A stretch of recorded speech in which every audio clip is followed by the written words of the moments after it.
And greetings gamers, and welcome to Let's Play UFO Extraterrestrials. Before I begin, I will just note one thing.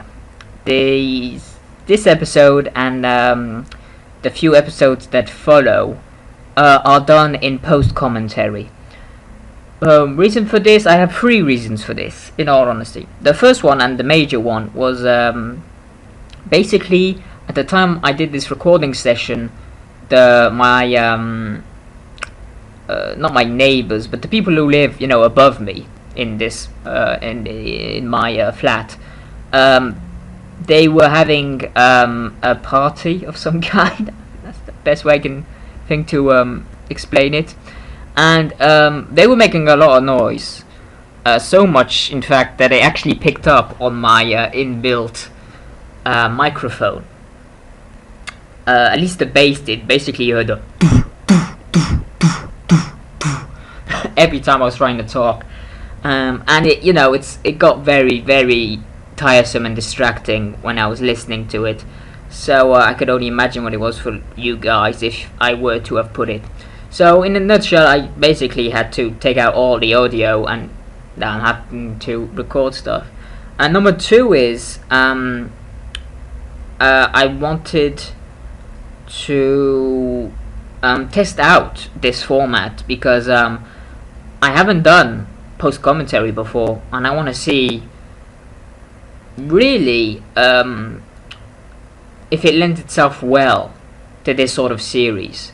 Now I know, like the thing with like XCOM, for example, the reaction of like entering the door and getting killed, kind of annoying.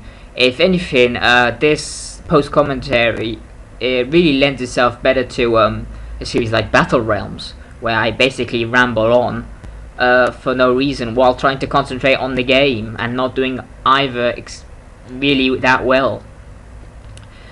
Which is why I really believe that if I go back to, which I will, by the way. Thank you, mouse. If I go when I start doing Battle Realms again, I more than likely will do it in post commentary. Purely because I think it's the best way to play the to do a let's play of an RTS game. At least that style of RTS game. I purely don't have. It's the same sort of thing that happened with Pathologic. I don't have the charisma to basically make some of the dullest things seem interesting. So yes. Oh, and the last reason was basically because of my surgery. I couldn't wear headphones because I have stitches in my head, and if I wear like a headset thing, I'm afraid I might rip the stitches off accidentally.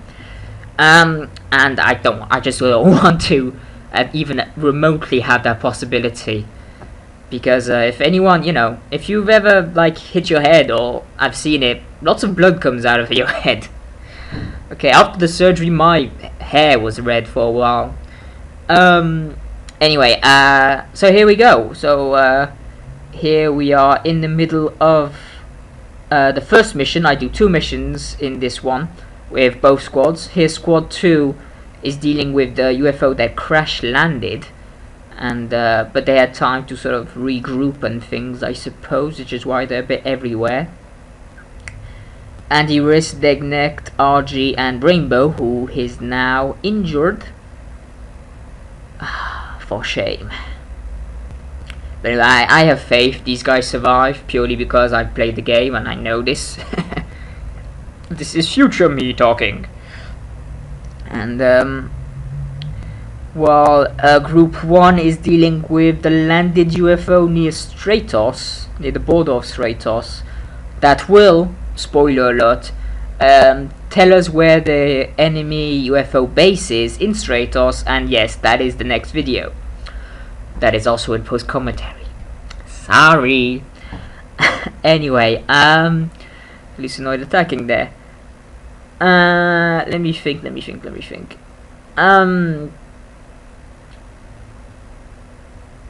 Sort of hard really to find things to talk about. What I do find interesting is that usually the reason you would do post commentary is either A, you had audio problems which forced you to do it, sort of what happens here, or you basically watch the videos, make jokes, and then, you know, do it afterwards. If you were doing a game about, say, a let's play of LA Noire, for example, or something of the like, where you have like a good story, cutscenes, that sort of thing, I could see that happening. A game like this, not so much. You really need that sort of reaction to, for lack of a better word, to really be involved and active in this game. A good thing to happen though, because of I'm doing this in post commentary. Everyone's moving a lot faster because I'm not concentrating on talking to you guys. I'm just purely playing the game, focusing on it. Which is why in this relatively short video we do 2 missions, which is not bad. Let me see. With, you know, relatively few casualties. I mean, you know, no spoil. No one dies. No one died in the recording session. Quite a few people get injured, but it's basically, they would have got injured, I think, even if I was talking to you guys. It wasn't because I was rushing or anything. I'm really, you know, just as careful, if not more so, because I can concentrate more. Dead weapon, shoot it dead. See, all these, the reason I boosted the shooting to maximum, or as far as I could, really is coming into use right now. When you see I can like shoot aliens 3 times in the head with 99% chance of hitting them. And the reason you want to do that is basically because if they, well, number one is when you get injured, your chances of hitting go down quite a lot, like exponentially so. And then the race is down. So it's really useful to have it as high as you can. That way, when it goes down, it's still relatively easy to hit an alien, is what I'm trying to say. Another reason why you want it as high as possible is because you can shoot people with relative ease from far away. And you also, if you have, like, you'll always have a higher chance of hitting with the one bullet attacks. Now, while with floaters and stuff, that might be relatively okay, because, you know, they only have it's usually one hit, one kill with them. But with like Vipons, you see they take multiple hits to take down. So if they have any AP whatsoever, you could shoot them like once, and you might hit them, sure, do 9 damage, 38 there, good god, Archie. But they might shoot you 5 times afterwards and kill you. So, thus rendering the whole exercise quite futile. There you go, no promotions, anti-risk, Rainbow, you're in sick bay for a while. See, that went fast, didn't it? What was that, 7-8 minutes? Yeah, that's not bad. It's basically around the same time for this mission as well. And this one's a landed mission. That they tend to be longer. You know, landed missions are the ones that appear in the canyon, which you're about to see. Come on, game. Yeah, these missions.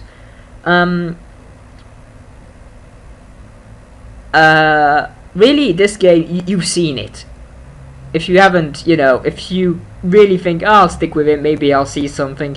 No, you've seen the game. You've seen every style of map. The only thing you haven't seen is basically when they attack your base. Which I don't want to show you, because that will be a bad thing. Mostly because the only base you can defend if they land in it is your main base, because that's the only one you can have people in. Otherwise, you basically have the alien bases, which I've shown, terror missions that are usually in a city or some sort, which I've shown, landed missions like so, where you usually appear in an industrial canyon of some kind. Don't know why the aliens are targeting these things and not, you know, populations, but whatever, it works. Or places you shoot down, which has the most, to be fair, the most not random but varied map generator, I feel, where you can appear in a desert, in the jungle, basically. You can appear. You've seen mining areas like this.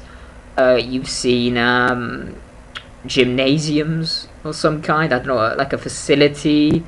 A hospital was one. Was it one? That's my memory playing up again.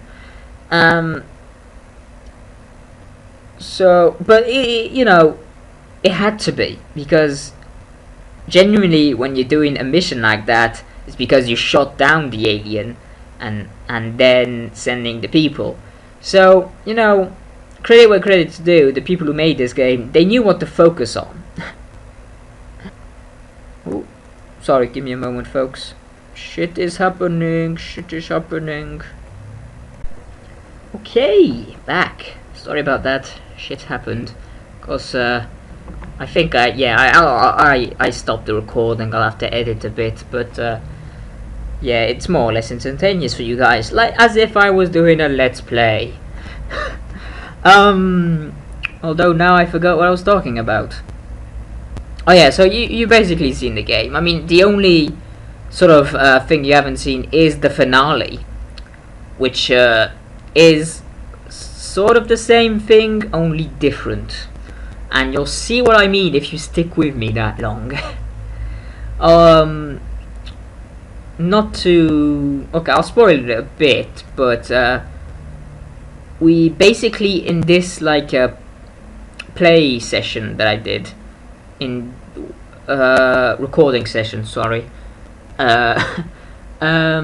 we get the ability to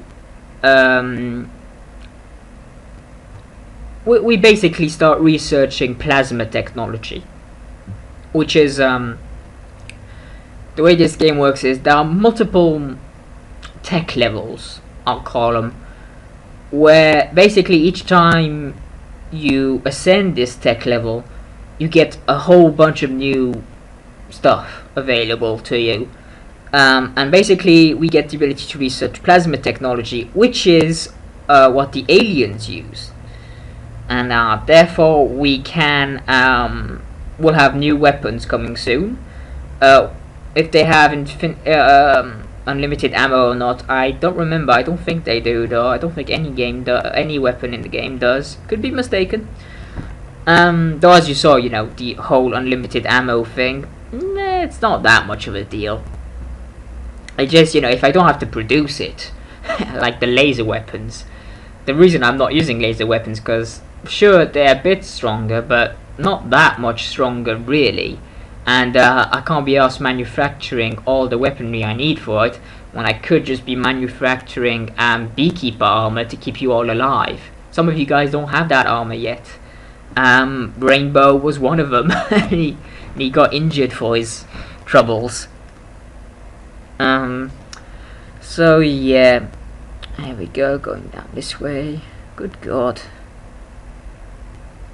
So yes, after this next video we take on the alien base in this area. Still no boss in that one, which I was disappointed, but sort of relieved, really, because yeah, the bosses are terrifying. I know a lot of people were sort of disappointed there wasn't a boss in the last one. Well, you know, to be fair, so was I. I was kind of expecting it, but when I did like a test play, well, I was just playing for fun, there was a boss that appeared, and in a nutshell, everyone died. Yeah, it sort of played badly, you know. I mean, some things that were like a guy at the spawn point, basically walked out the door, and there were 3 aliens there. I managed to kill 2, but the last one lobbed a grenade and killed 3 people right off the bat and injured like everyone else. So I was like, fuck. So, you know, it wasn't just the boss really, but I mean, you know, shit happened. And really, what I'm going to talk about in these videos, because I can't really be asked to pretend like, oh look, he almost hit me, oh god, you got hit, oh no, look, oh, and 38, 30, oh, pain, you must be bleeding, Lady Argosiasis. I said your name right, but I wasn't playing, so it doesn't count, I suppose. Is that what you're gonna say? Lady Argosiasis. And lady's down. Sigh. Go, Skull! Save the day! 79. You missed! You hit? You missed. Good god damn it, Skull. You see, I mean, it's not natural. So what I will more than likely do instead is, in these few videos, I'm basically gonna talk about not only, well, I'm gonna talk about a few upcoming projects I would like to do, as well as the sort of order I'm going to do my next Let's Plays in, and why. I'm gonna like detail it, that way people can't whine, complain about, you know, oh, you're doing that, that's crap, do this instead, we want to see more of this. I'm talking to you, Pirates of the Caribbean fans. Although, to be fair, you know, they're not rude about it, they just, you know, they really want to see more because they like it, and I can, you know, I can dig that. You know, I always hate it when Let's Players don't update very much, so it's kind of ironic that I'm one of those guys. But you know, it's really it's the thing with Let's Playing is you have to be in the mood for it. You really need to be like gun-ho, because in a nutshell, if you got 2 choices, either you're full on for 15 minutes, which is easy, you know, eat a candy bar, have a drink, you'll have energy for that long, it's not hard. But with games like this, and like Romance of the Free Kingdom games, if you make episodes 15 minutes long, you're not gonna do much, you know. And oh, that hallucinoid got very, very close. And so they require to be longer, or at least you need to do recording sessions that are a lot longer. My recording sessions tend to be a couple of hours, and then I divide it up into how many episodes I managed to do it. This game lends itself quite well in that I can generally just do 1 mission per video, and it's, you know, it's a video, it's long enough. Although, you know, in this one I did 2 missions instead, because the first one, as you notice, it was basically done in the first 8 minutes, give or take. Wasn't that long. And this one isn't much better. I think it's 10 minutes this mission to do. Could be wrong, but anyway. Yeah, but that leads me to my first segue of things I should really do, but I sort of neglected for a while, is the whole guide to Let's Playing that I've been doing. I know a few people have actually been waiting for the next part. Sorry about that, by the way. I basically plan on doing it during the week, because I got a very busy week coming up, and I won't have time to play, full stop. So, stuff like that. I've already got the notes written and everything, so it's basically just recording it. It shouldn't take that long. So yeah, I'm gonna be doing that.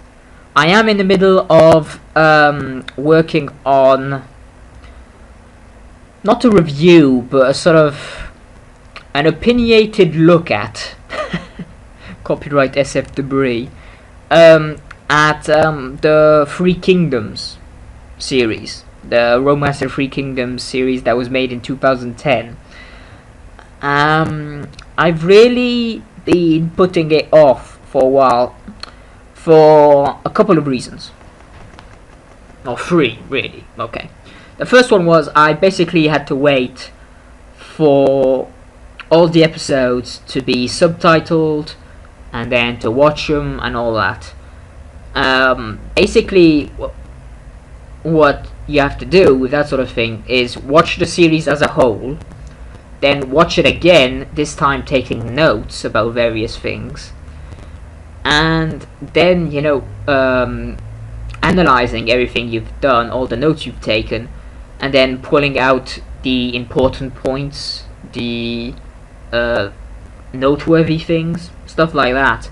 And when you have like 98, 96 episodes, I think the series is, yeah, that's a lot of shit to watch, okay?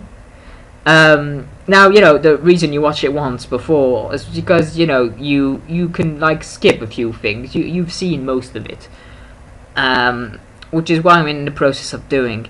And really, the way the review will look or be at, it'll be a one episode, one special deal thing, and basically it's gonna be just like highlighting the top 5 things I really liked about the series and the top 5 things I didn't like about it. And each one is like its own category. Like, one of the things I liked was the duels, so then I talk about all the duels in that one segment.